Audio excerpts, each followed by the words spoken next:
இன்றைக்கி மார்னிங் டாஸ்கில் ஸ்டூடெண்ட்ஸ் எல்லாரும் டீச்சர்ஸ் பற்றின அவங்களோட கருத்தை எடுத்து வைக்கணும். அப்போ சௌந்தர்யா வராங்க. சௌந்தர்யா வந்துட்டு ஆஸ் யூஷுவல் அவங்க எப்படி பேசுவாங்கன்னு தெரியும். ஸோ யாருமே சரியாக பண்ணல அப்படின்னு சொல்லிட்டு இருக்காங்க. இங்கே டீச்சர்ஸ் எல்லாம் ரொம்ப ஸ்ட்ரிக்டாக இருக்காங்க. ஒரு ஃப்ரெண்ட்ஸுக்குன்னா ஷேரிங் இஸ் கேரிங் தான் நான் படித்த ஸ்கூல்லலாம் எங்களுக்கு சொல்லி கொடுக்குறாங்க.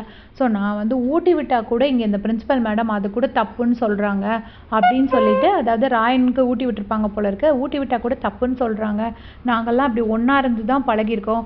ஒன்றா இருக்கணும் தான் சொல்லி கொடுத்துருக்காங்க. இது கூட இந்த பிரின்சிபல் தப்புன்னு சொல்கிறாங்க அப்படின்னு சொல்லிட்டு சௌந்தர்யா அப்படியே ஒரு இன்னசென்ட் டோனில் சொல்கிறாங்க. சொன்னோடனே முத்து வந்து ஒன்றா இருந்தால் பரவாயில்லமா, நீங்கள்லாம் ஒன்று மண்ணாலாம் இருக்கிறீங்க அப்படின்னு சொல்கிறாரு. செம்ம நக்கலியா உனக்கு, செம்மையான கவுண்டரு, சௌந்தர்யாவுக்கு தேவையானது. சௌந்தர்யாவே ராயனியும் அப்படியே ஃபோக்கஸில் காட்டுறாங்க. சூப்பராக இருந்துச்சு அந்த சீன் பார்க்குறதுக்கு. ஸோ அப்படி பண்ண எல்லாரும் வந்துட்டு முத்து முத்து அப்படின்னு சொல்லிட்டு முத்துவை கண்ட்ரோல் பண்ணுறாங்க. முத்து சத்தம் போடக்கூடாது அப்படின்னு சொல்லிட்டு முத்து உடனே ஓகேன்னு சொல்லிட்டு வாயில் அப்படி கை வச்சுட்டு உட்காந்துருக்காரு.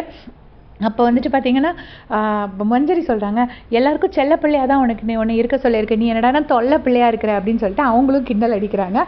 செம்ம ஃபன்னாக போச்சு. மார்னிங் டாஸ்க் லைவில் பார்த்துட்டு இருக்கவங்க மறக்காமல் கமெண்ட்ஸில் சொல்லிவிடுங்க. தேங்க்ஸ் ஃபார் வாட்சிங்.